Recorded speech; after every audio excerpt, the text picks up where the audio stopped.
Iya, senang teh dorong dah mandi. Oh.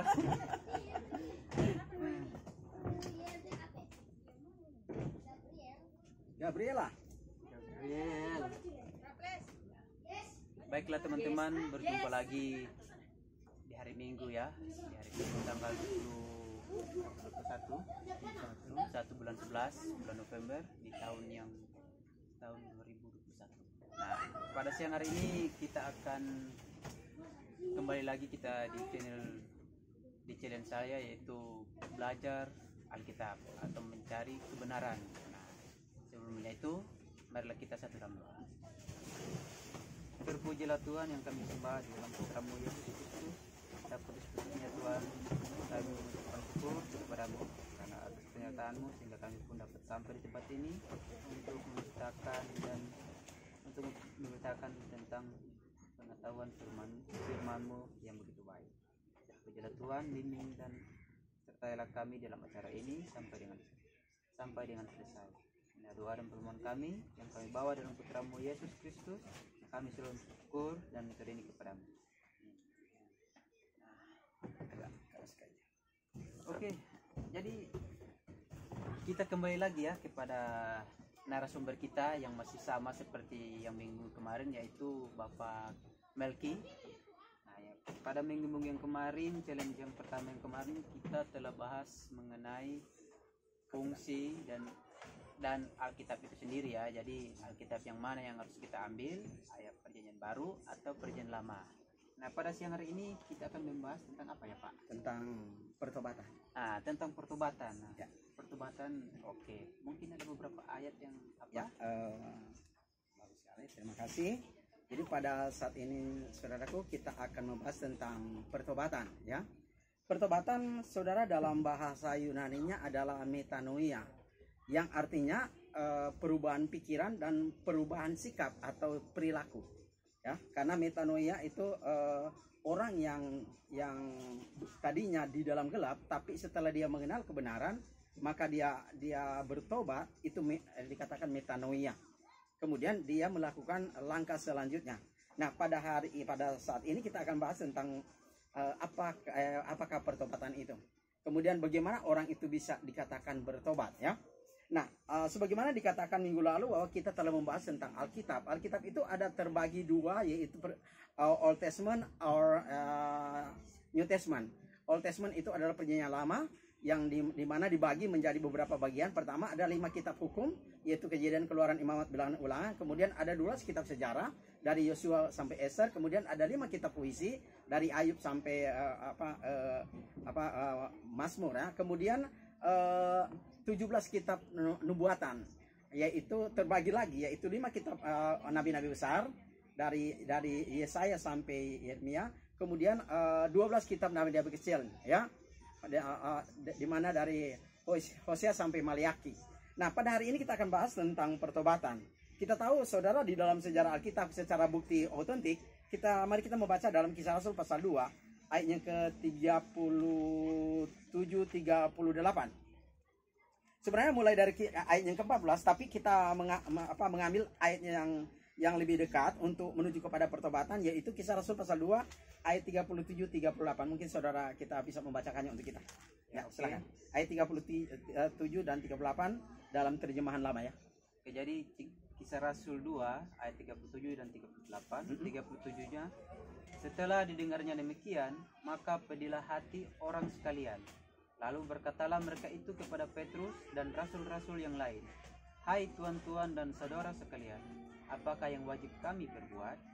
Yang ke-38, maka kata Petrus kepada mereka itu, "Hendaklah kamu bertobat dan berbaptis masing-masing kamu dengan nama Yesus Kristus akan jalan keampunan dosamu, lalu kamu akan beroleh anugerah Roh Kudus." Nah, saudara, di sini kita melihat bahwa untuk pertama kali the first teaching, pertama pengajaran daripada Petrus ini adalah menekankan tentang bangsa Israel telah menyalibkan Kristus, dan bangsa Israel menyalibkan Kristus sehingga mengakibatkan Kristus itu mati. Dan inilah Petrus katakan dalam bersamaan dengan hari Pentakosta, yaitu hari yang ke-50 yang jatuh pada hari pertama atau hari Minggu. Nah, saudara, di sini ayatnya ke-37 ketika Petrus mulai berkhotbah, mulai dari ayatnya ke-14 dari Kisah Rasul pasal 2 sehingga ayatnya ke-37 mereka bertanya. Mengapa mereka bertanya, saudara? Karena ayat 36 penekanan Petrus di sini adalah di mana mereka telah membunuh Kristus yang adalah pohon kehidupan itu. Sehingga ayat 37 mereka bertanya, apa yang kami harus perbuat? Kemudian apa yang dijawab oleh Petrus, saudaraku? Ayat 38. Hendaklah kamu bertobat dan memberi dirimu dibaptis akan jalan keampunan dosamu, lalu kamu akan beroleh anugerah Roh Kudus. Saudara, apa yang terjadi? Setelah Petrus berkata bahwa untuk solusi dari dosa karena mereka telah membunuh Kristus melalui tangan orang kafir yaitu bangsa Romawi, maka mereka harus diajak oleh Petrus untuk bertobat. Nah, pertobatan saya jelaskan tadi bahwa metanoia yang artinya berubah pemikiran kita, kemudian merubah cara kehidupan kita. Yang tadinya kita melakukan dosa. Nah, dosa yang dilakukan oleh orang Israel pada waktu khotbah Petrus Kisah Rasul pasal 2, saudara, mereka membunuh Kristus, itulah dosa mereka. Dan mereka harus bertobat, berhenti, dan merubah pikiran mereka kepada arah kebenaran itu, yaitu aletheia, kebenaran itu. Nah, apa yang terjadi, saudara? Setelah Petrus menekankan bahwa mereka harus bertobat dan memberi diri dibaptis, itu bahasa Yunaninya baptis, itu adalah dikatakan di situ baptisteto.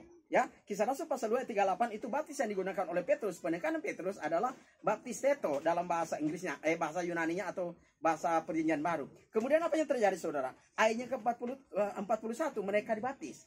Ya, mereka dibaptis dengan jumlah 3.000 orang. Nah, setelah mereka dibaptis, saudara, apa yang terjadi? Mereka telah memperoleh keselamatan. Nah, itulah, saudara, mengenai tentang pertobatan. Kenapa mereka harus bertobat? Ingat bahwa mereka telah membunuh Kristus. Mereka harus berhenti melakukan aktivitas dosa itu dan mereka harus bertobat dan melaksanakan baptisan Kristus, yaitu masuk ke dalam air. Dalam bahasa Yunaninya adalah baptisteto, yaitu masuk ke dalam air. Dari etimologinya adalah baptiso, masuk ke dalam air. Jadi itulah, saudara, solusi dari dosa supaya kita dapat diselamatkan oleh Allah. Maka Markus 16 ayat ke-16 dikatakan bahwa Yesus katakan barang siapa yang percaya dan dibaptis akan diselamatkan, tetapi barang siapa yang tidak percaya akan dihukum. Dengan demikian, saudara, ketika kita dibaptis, maka Allah menyelamatkan kita. Maka Kisah Rasul pasal 2 47 sehari-hari bilangannya ditambah Tuhan dengan orang yang beroleh selamat. Dengan demikian, saudaraku, ketika kita dibaptis, kita ditambahkan oleh Allah ke dalam kerajaan anak yang dikasihinya. Dalam Kisah Rasul 14 ayat 22, maka kita menjadi warga negara kerajaan Allah. Itulah, saudara, penjelasan singkat tentang apakah pertobatan itu. Dan kita harus bertobat agar kita dapat masuk dalam kerajaan Allah. Dan ketika kita masuk dalam kerajaan Allah, disitulah kita akan diselamatkan oleh Allah. Terima kasih, Tuhan memberkati. Ya, terima kasih ya. Jadi itu pemaparannya ya. Kata bertobat itu berarti metanoia. Metanoia ya, yang dalam bahasa asli Yunani melakukan dosa. Nah, sekarang ini jadi pertanyaan nih, seandainya setelah berhenti melakukan dosa selesai terus berdosa lagi, itu gimana itu caranya? Oke, setelah dibaptis kemudian berdosa, maka apa yang dilakukannya? Lanjut, yaitu kita harus mengaku kepada Allah, tidak lagi dibaptis tapi mengaku kepada Allah. 1 Yohanes 1 ayat 9, maka Allah itu setia dan adil mengampuni dosa kita. Terima kasih. Boleh ya, oke. Terima kasih, teman-teman. Itulah video singkat dari kami ya. Challenge kami yaitu mengangkat tentang pertobatan itu. Jadi pertobatan yang sebelum dan sesudah. Oke, teman-teman, sebelum kita tutup acara kita ini, marilah kita satu dalam doa, karena kita pun telah membukanya dengan doa. Kita berdoa. Terpujilah Tuhan yang kami sembah dalam putra-Mu Yesus Kristus. Terima kasih banyak ya Tuhan atas pernyataan-Mu, di mana Tuhan masih memberikan kami nafas kehidupan yang begitu baik, yang semuanya itu hanya berasal daripada-Mu saja. Tadi kami juga sudah memaparkan sedikit pasal dan ayat surat cinta-Mu yang begitu baik, agar supaya semuanya itu dapat kami beritakan lagi kepada yang lain.